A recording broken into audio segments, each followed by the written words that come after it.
Does one top Jalango's tearful tirade a moment ago?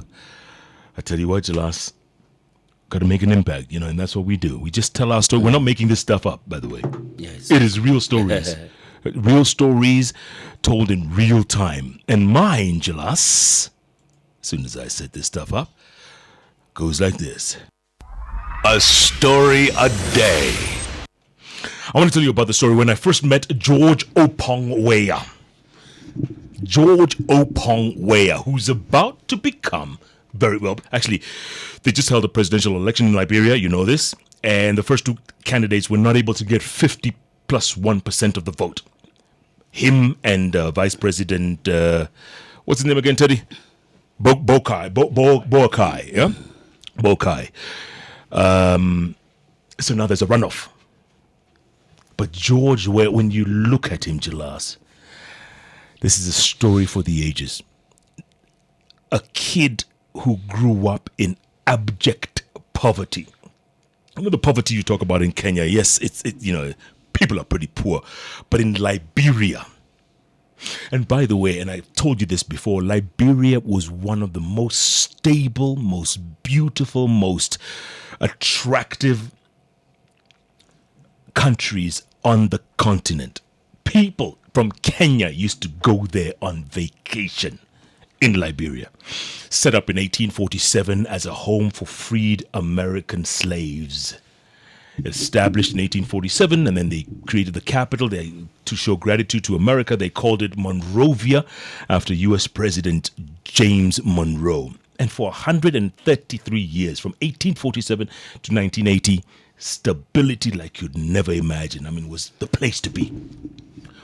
And again, I told you the story before. One day in April 1980, Staff Sergeant Samuel Canyon Doe walked into the presidential mansion, stuck a gun into President Tubman's mouth, and pulled the trigger. And from there, in 1980, the country went downhill. So around the same time, this kid was trying to grow up in a place called Claratown. Claratown is one of the poorest neighborhoods in Monrovia. By the way, George Weah was born on October 1st, 1966. Same year I was born, this month. So he just turned 51 this month that he's running for president.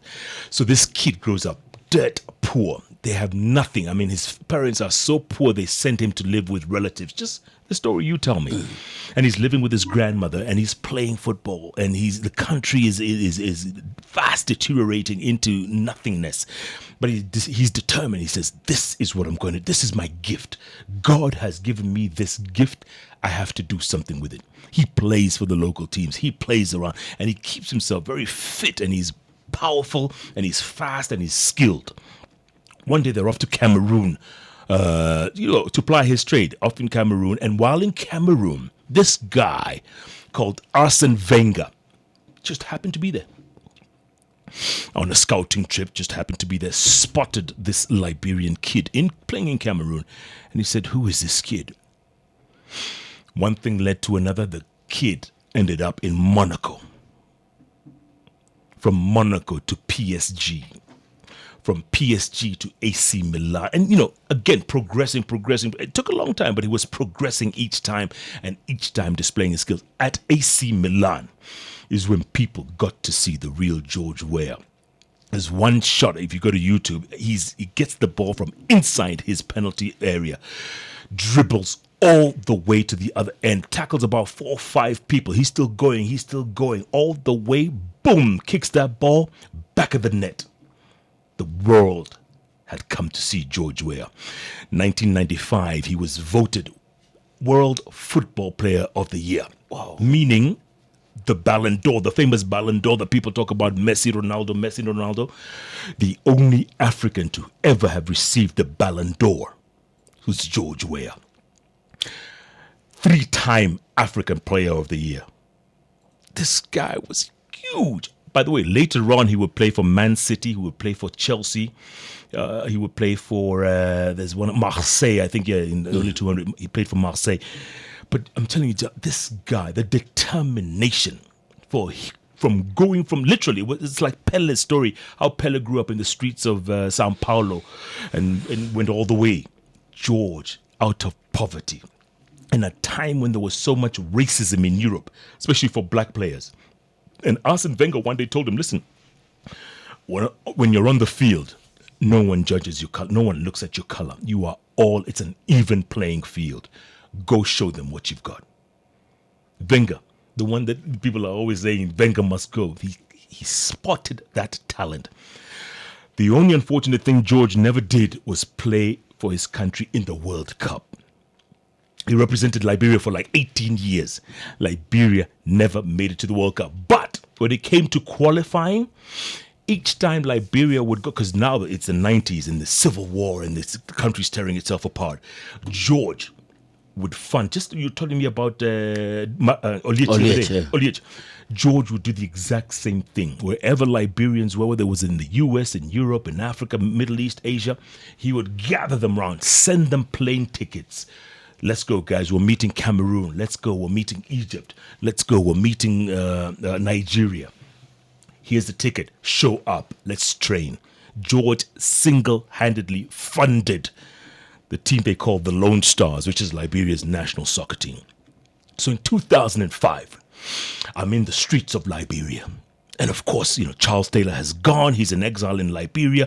There's an election coming up. It's pitting this woman who was the most qualified, former head of UNDP, former World Bank, former, huge CV, Ellen Johnson Sirleaf, who went on to become Africa's first female elected president. But there was also this young man. And, if he's 51 today, minus 12, he was late 30s. George Weah, walking the streets of Monrovia. And the crowds and the people, they all, to a person, you could have seen, they all wanted to touch this man and just be in his presence. They called him King George. And then as we were walking with him, because we were doing a story, walking and talking and filming, we come up to this statue in the middle of Broad Street in Monrovia, one of the main streets, like Kenyatta Avenue. Broad Street is a huge bronze statue. George Weah with a ball at his feet, about to score. King George. It is put together, it was sculpted by some well-wisher. And they decided, let's plant it in the middle of Monrovia, just so that we can inspire kids from the slums, kids who don't have any hope for the future, kids who want to be like George when they grow up. So George ran a fantastic campaign, and just like this year, it went to a runoff between Ellen Johnson Sirleaf and George Weah. Sure enough, in the end, Ellen, I think, got 49% of the vote, and he got like 39. Something. It wasn't that. It was maybe a 10-point difference. But the story was, A, Liberia had just come out of war. B, George, of course, didn't have an impressive SCV as Ellen Johnson Sirleaf. And there were people saying we need some stability to steer this country to the next level. Mm. And the best thing was, let Ellen Johnson, let her have it. Let her have it. 1-2 terms, before you're still young, George. You can go to school, get a degree, polish your CV. And in 10 years' time, 12 years' time, you could be president.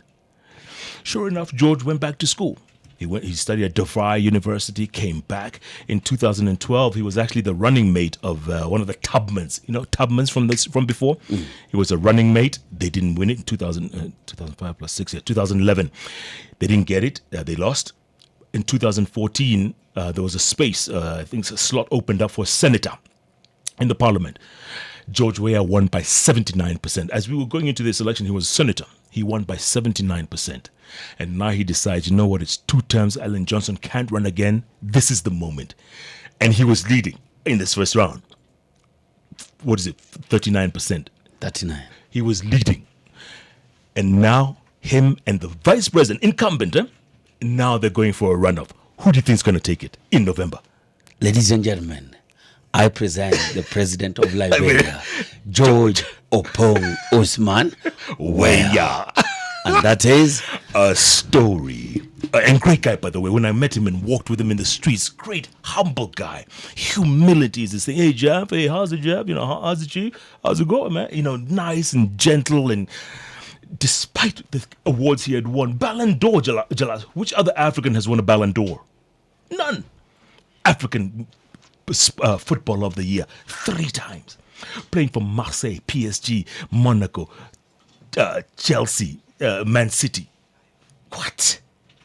That is A story a day. It's the Hot Breakfast with Jeff and Jelano.